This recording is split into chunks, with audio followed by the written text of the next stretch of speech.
What's going on, everybody? It's your boy Adam back at it again for hashtag homeless day 114, soon to be hashtag something else. Hopefully, unless something goes terribly wrong. It's Saturday morning. You can tell I'm a little bit more relaxed because it's Saturday morning. I got some cool stuff lined up for today. I got everything done that I had to do yesterday. Some of the things I was stressing about that, once again, like I said, yesterday, I knew that I really didn't have anything to worry about. But when it came down to, finishing those things and getting them crossed off my list, I was able to breathe another, sigh of relief and say, okay, that's over with. And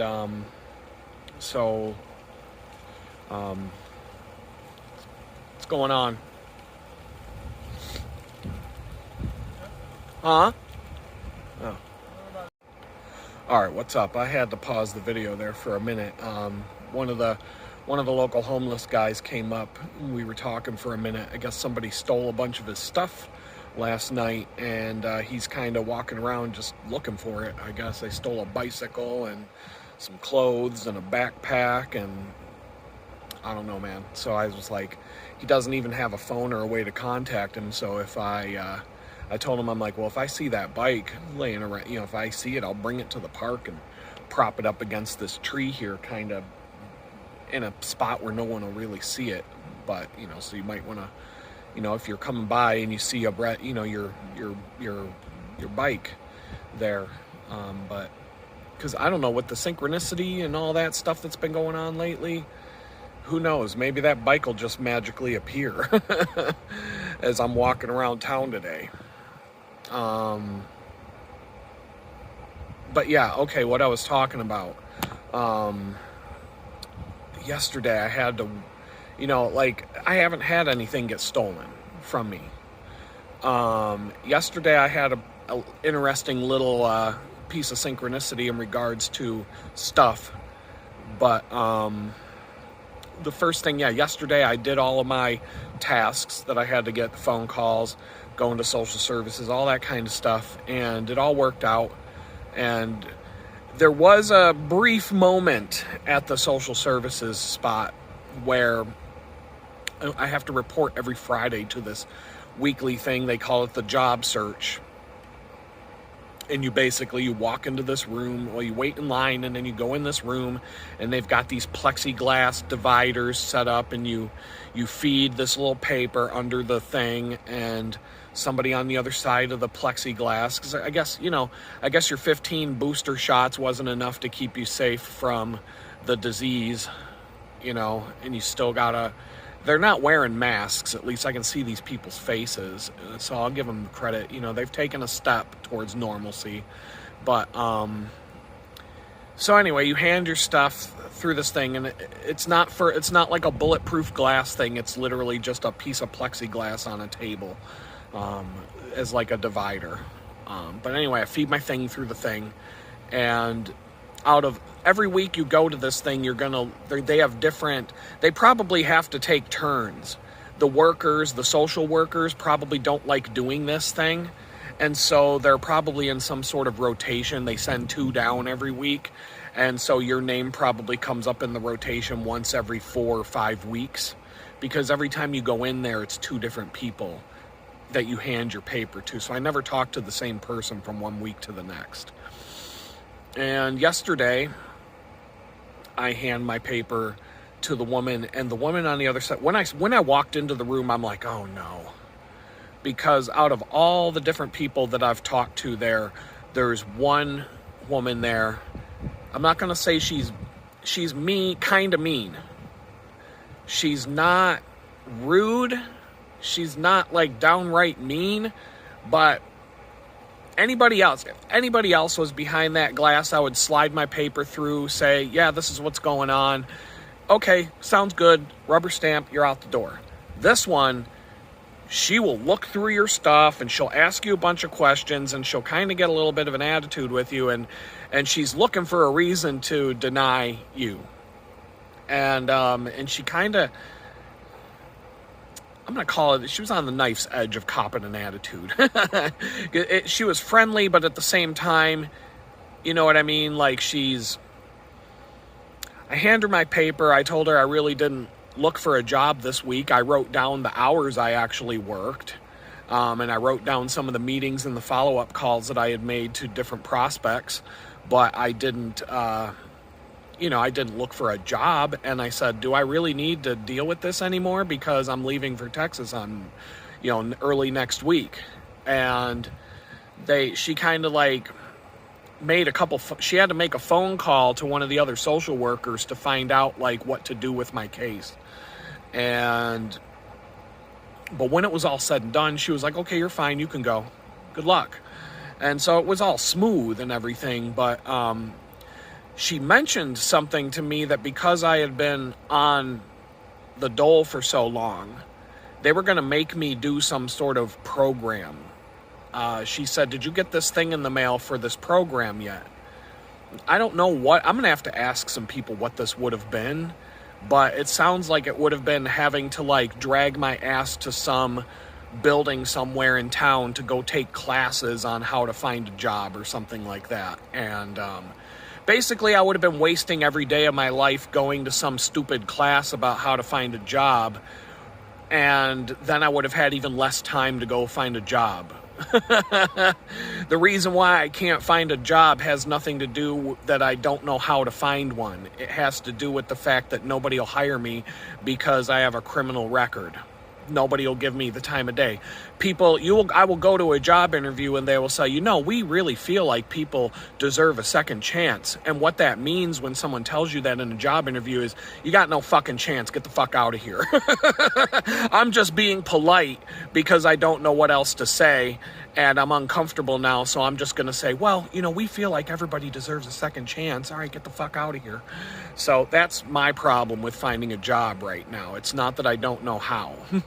I had no problems ever with finding a job in my life. Sometimes it would take a little bit of time, but I know how to do it.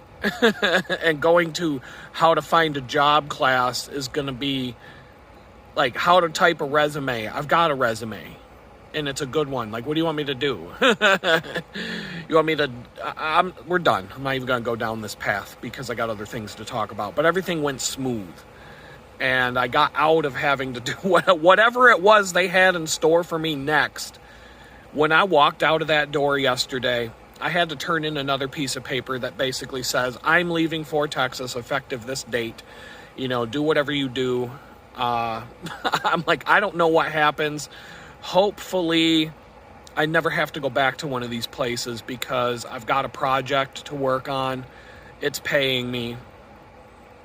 By the end of the weekend, I hope I'll have 2 projects to work on, and that will be more income. And from there, once I get to Texas, I'll have a couple of months of having a stable place to sit and do my work, a stable place to, I won't have to shut my computer down and pack it all in a bag every time I have to go to the bathroom. I'll be able to work. If I have to work until 2 a.m. to get done what I want to get done, nobody's going to be telling me I got to go to Betty by time and all that stuff. It's going to be a good experience, and I'm going to have 2 months to figure some stuff out. 2 months of stability and peace and quiet and focus time to do whatever it is that's next. Whatever God wants me to do next, I'm going to be in a good place to do it as long as I get there. As long as I can get to Texas without any major hassles. But everything's cool. Everybody's informed. Probation, they're like, yeah, let us know when you get there. Oh, okay. I know one of the probation officers says, hey, when you get the rental vehicle, give me your license plate number and I'll send you back a document just in case you get pulled over out of state or something like that. It'll have like some sort of authorization that you're allowed to be traveling and you're allowed to be, as long as you're on your way from where you are to Texas in some fashion, you get pulled over by the police and you get flagged in their system for being a escapee or a absconder or whatever they call it when you leave the state, you leave your boundaries of your probation. I'll have some sort of document. I won't be able to print it. I don't know how, but it'll be available on my phone. And, you know, if it comes down to, I don't know, hopefully that doesn't come into play. I don't plan on breaking the speed limit. I'm setting that cruise control 5 over the limit. That's it. That's the safe. If you don't go 5 over the limit, the cops, that's actually suspicious to the police. They'll follow you if you're going the speed limit. If you're going 5 over, they leave you alone. Let's see. Because when you're going the actual speed limit, then they think, oh, this guy's suspicious. Nobody goes the speed limit. We got to follow him and see what he's up to. He must be up to something. He's following the law. So even when you obey the law, that makes you a suspect in America. So, but anyway, I'm just going around all these crazy tangents. But yeah, everything's good. Yesterday, I was in a much better space yesterday afternoon when all that was taken care of. And let's see, what's next? Oh, the other thing in the morning. I have this clamp now. I have a Joby GorillaPod tripod. It's like, look it up. It's a grippy tripod. It's beefy, it's thick, it's capable of holding a full-size DSLR camera, clamped. Right now I have my phone clamped to a park bench, so I can be with, you know, I have both my hands available to sit here and talk, and it's a little more comfortable than trying to hold the phone in my hand when I talk. And I've had this tripod for years, and so at some point, when on the day that I bought my new boots, they had these phone clamps at Walmart, and it was $10 for a clamp to hold my phone that I could screw onto this tripod. And so I've been using that for, you know, I don't know how many weeks. It's been about a month now, I guess. I don't know. So I don't have to hold it in my hand. It was $10 for this clamp. And so yesterday I was done with the video, and I was taking apart everything, and the tripod with the clamp still attached fell out of my hand, and it just smacked this piece of concrete that's below my feet right now. And the top edge of the clamp just snapped off, broken. And I'm like, oh man, that sucks. And I wasn't like angry, but I was like, man, perfect timing. I only had like 3 more days left here, and it had to break like that. And so I looked at it, I'm like, yeah, this can't be fixed. And part of me was like, you know, if you've got the receipt, if you took this thing back to Walmart and just gave it to them and said, look, it just broke. I don't know what happened. They would give me my $10 back, and I could just go exchange it for a new one. Walmart would as long as I had all the pieces to it, which I do. But I'm like, that's a long walk, and that's a lot of hassle for $10. I've got so many things going on this weekend. I'm not going to have time to do that. And so I just tossed it in the trash can. I'm like, whatever, it's done. $10. I'm not going to go through the hassle of this. I'll just get a new one of these days next time I'm in a store that I can get one of these things, and maybe I can find one that's made out of metal that'll be a little more durable. Whatever. It's done. I have phone clamps in my photography gear, but that's all in Pittsburgh right now. So it is what it is. And so I went on with my day, and I'm at the restaurant where I am planning to do a photo shoot later yesterday evening. And I'm not carrying around a lot of photography gear. I have one decent camera. It's a Sony A5000. It's a 24 megapixel compact, mirrorless E-mount Sony camera. And I've been using this thing for years. I got it for like $300 on Craigslist back in like 2016. And I've been using it. I mean, a lot of my photos there's a good number of photos for sale on Etsy that were taken with that camera, including the Dolly Saad's Wilderness Sunrise. It was this camera with a different lens that I'm carrying. But it's a really compact, small setup that it's my go-to, like, grab-and-go camera. And so I took that camera with me when I became homeless, thinking I would use it more. And I'm glad I did.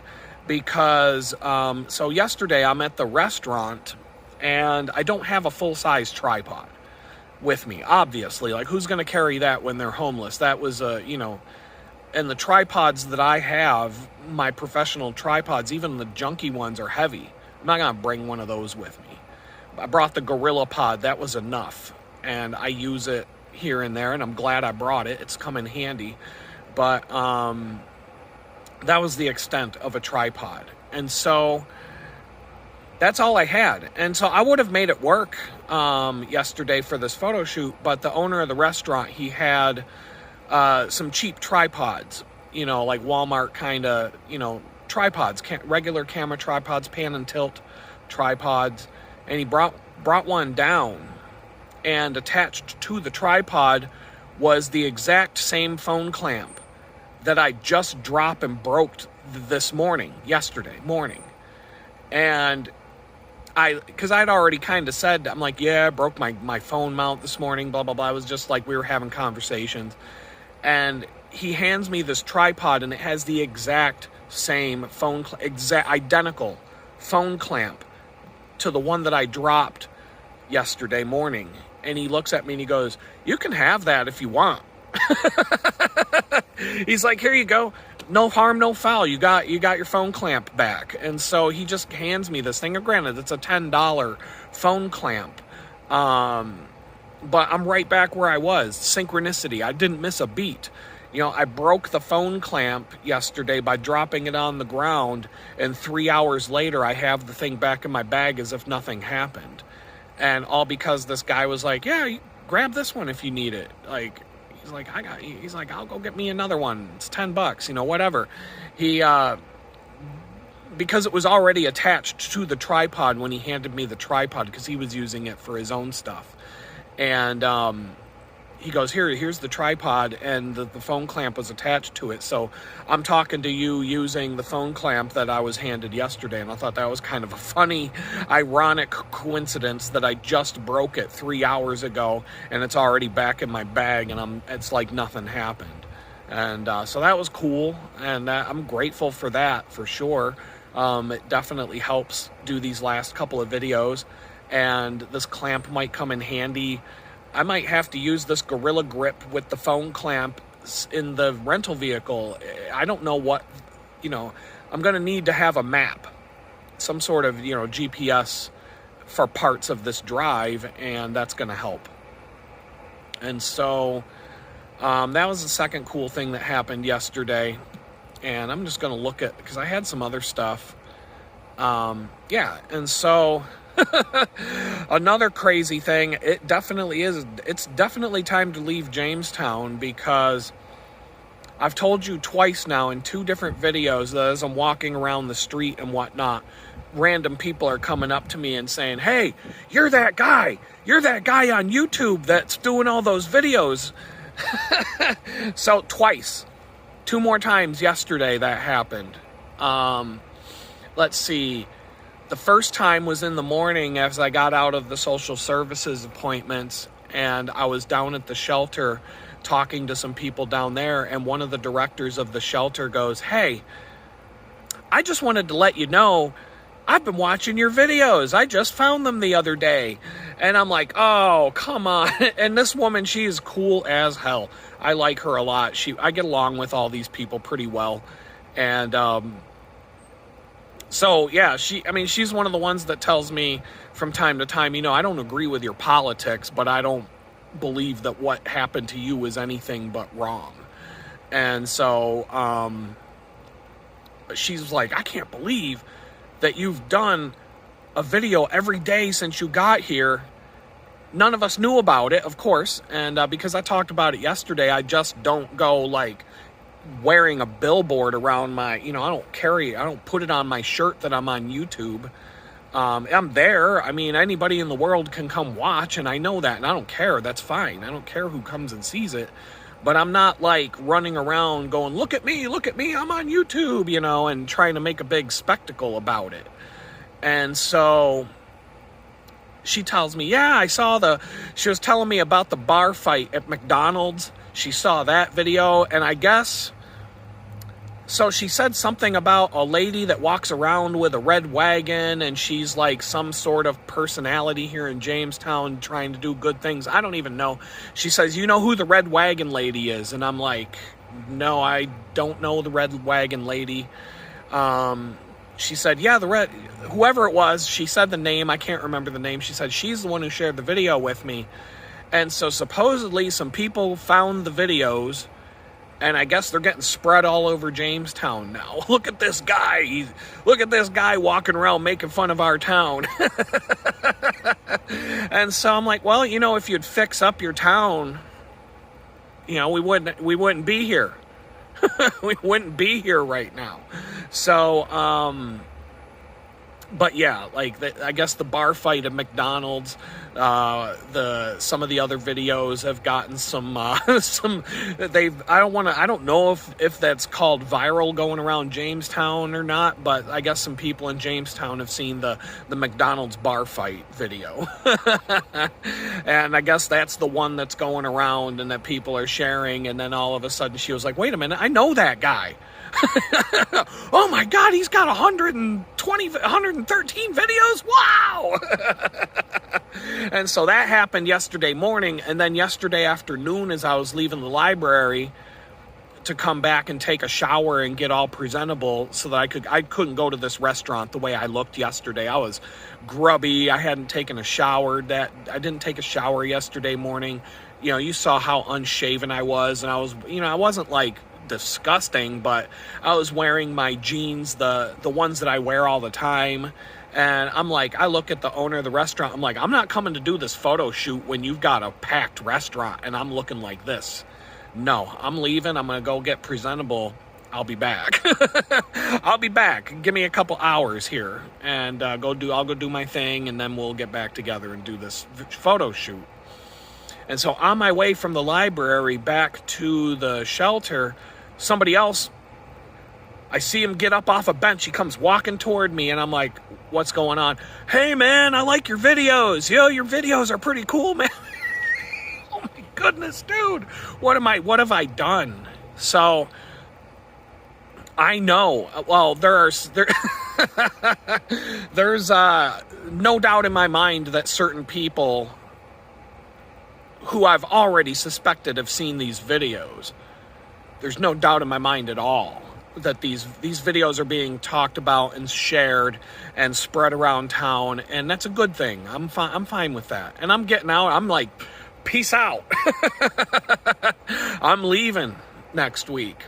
But like I said, I don't think Jamestown is all bad, right? I said that yesterday. I could make a list. Maybe when I'm not here, I'll make a list of all the cool things that I've experienced in Jamestown, like the good places I've been, the different restaurants, some of the things I've seen and done, and some of the things that are probably cool that I never got to do. But my feelings about this place are tainted from some of the experiences I've had lately, and I just need to get some distance from this to get my mind put back together properly. And so that's where I'm at with that. And what is the next thing I wanted to talk about? So yeah, yesterday I went to the guy's restaurant. It's right across the street from the National Comedy Center, the ice rink. It's called Shawbucks. Really cool guy, really cool little bar and restaurant. It's been there for like 30 years. They're starting to do a major renovation, an expansion project. It's a big building, but the restaurant's on the first floor, so they're going to expand and turn the second floor into another restaurant with an outdoor patio. It's going to look really sweet. It's going to be a really cool place, better than it currently is. But I got to go there last night, and because the exterior is going through a transformation, I decided we need photographs for this website. And they've been handing me stuff, but I'm like, this isn't going to do the job, and no big deal, but I want to do what's right to make this website pop. I want it to be, I don't think it would be that hard to make the best restaurant website for a restaurant in Jamestown. So but it needs good photography.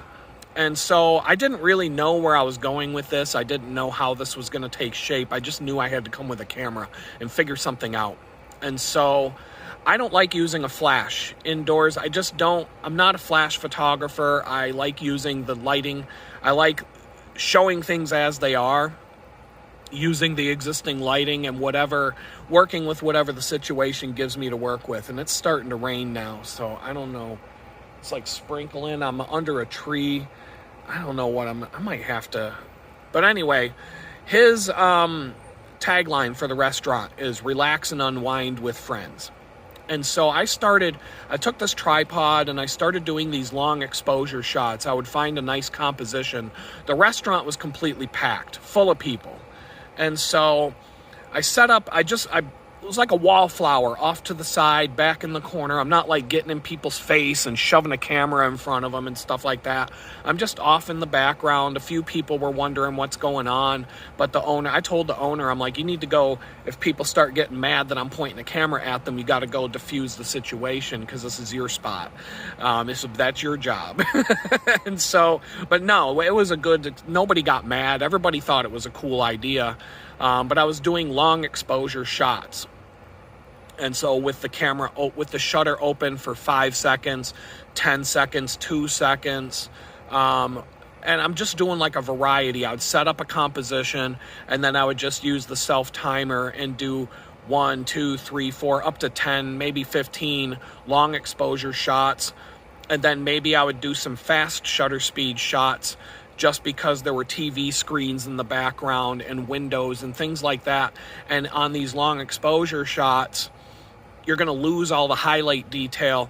So the TV screens are going to be pure white because the shutter was open for so long. The windows are all going to be blown out and just be white blotches on the screen. So I had to do some shots where everything else in the image is going to be really dark, but the windows will have detail in them and the TV screens will have something on them like golf or football or something like that. And so I'll have to superimpose those parts of the image over the parts of the image that are blown out. And so it's basically like an HDR process when I go to process these images. But what it's going to be is I think I probably got 6 to 8 compositions last night. Just nice wide out shots of the bar, the restaurant, and just people interacting with each other, but it's all motion blurred. And so you don't really see their faces. You just see blurriness because they're moving. There's movement. And so what I'm going to do is create a pseudo animation effect. So I'm going to take 3 or 4 shots of each composition and fade them into each other so that it looks like people sitting at the table and having a good time. Friends, unwind and relax with your friends is the concept. And so as I'm doing all of these shots, it's just kind of formulating in my mind, yeah, this is going to work. This is going to work perfect because that is the concept here. It's relax and unwind with your friends, and that's what I'm showing everybody is people relaxing and unwinding with their friends. And I got some really cool sequences out of this because I was kind of previewing it in the back of my camera, and there was one table where the people I like candid shots. I don't like people looking in the camera. I just want people to go about your business, act as if I'm not even there. This camera has a flip screen so I can hold it down at my waist and look like I'm fiddling with my camera, and people don't pay attention to you when you do that. It's a technique I use to get street photos and to take photos of people, because if you take a camera like this and you look right at somebody, people get real self-conscious and they stare at you, or they're like, what the F are you doing pointing that camera at me and all that stuff.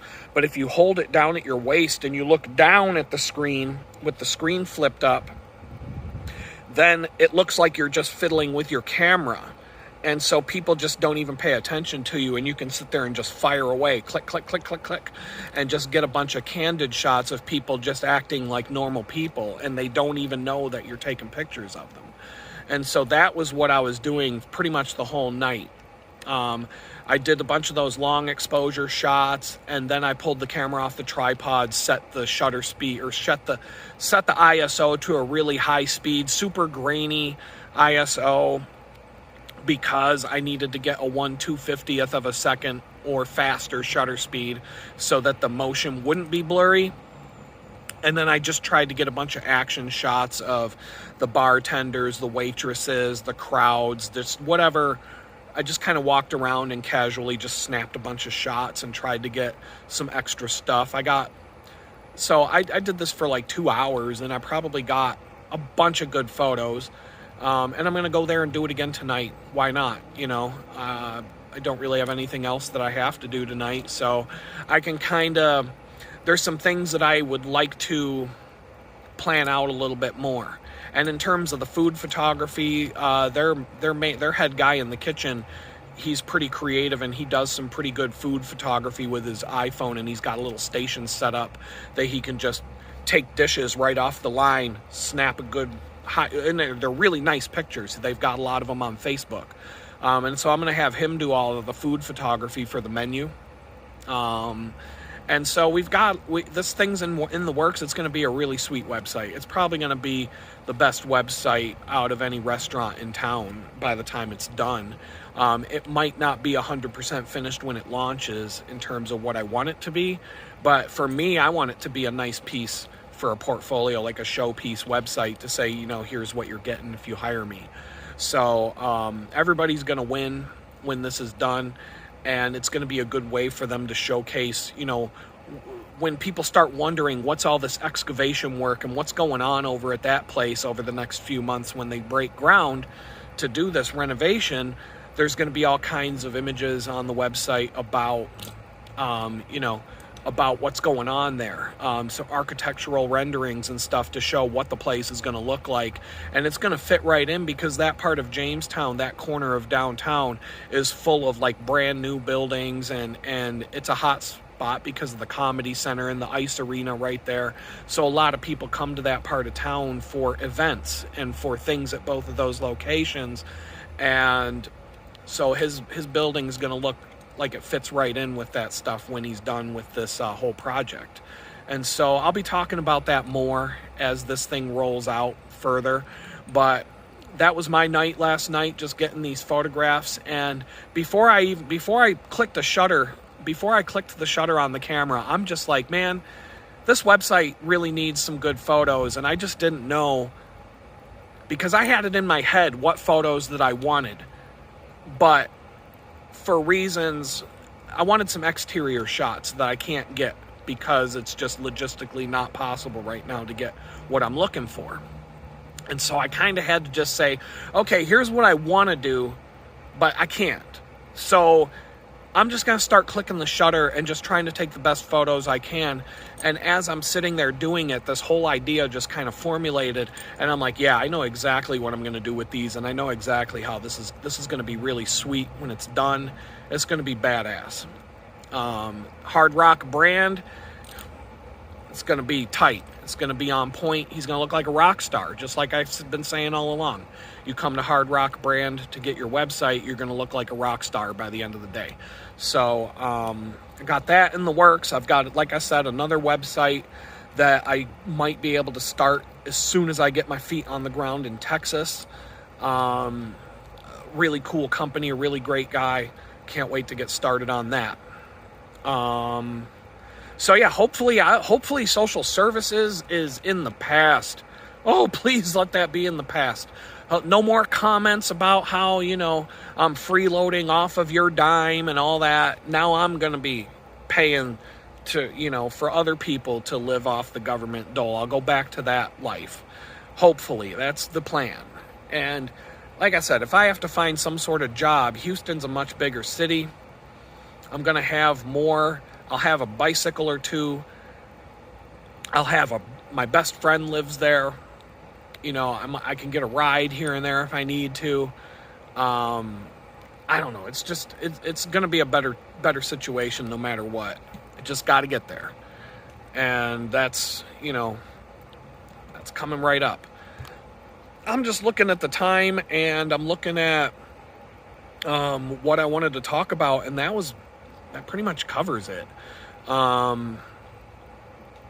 I I can't think of anything else. Those are the three things that I had on the list to talk about, and all I had was talk about the three things. I didn't have any like detailed notes, but yeah, I'm just going to leave it at that. Today there's going to be, I'm working on something that's going to be really cool for the channel.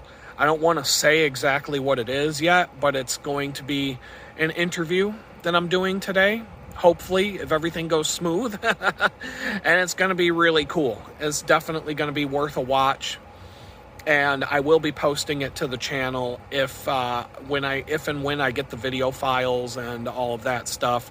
And like everything's fly by the seat of your pants. I don't know when that'll be ready, but it'll be a fun situation. And so it's starting to rain again. I'm gonna have to wrap this up, and I do have to kind of get over to the spot that I need to be next. And I don't even know when this video is going to go up today. I don't really know when I'm going to have that window of opportunity to push the upload button and do all the things. But hopefully you'll see this video today. And if not, hopefully you'll see it today. One way or another, I'll try to get it up. But I might be booked and busy all the way until 9:30 tonight.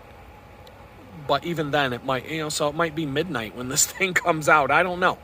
But tomorrow's going to be I could see tomorrow being a fairly busy day. And Monday, I don't know. Monday, I might not be able to do a video. I'll probably be able to record a video on Monday. But in terms of how to get it posted and online, I don't know. We're just going to have to see how everything after Monday morning is going to be fly by the seat of my pants time, and I don't know, how everything's going to work out. So with that, no plugs, litgood.com is where it's at. Check out the photography. You can contact me through there if you want to get in touch personally. I'm just going to leave it at that. I got to get out of here, so I hope I see you all tomorrow. Peace out.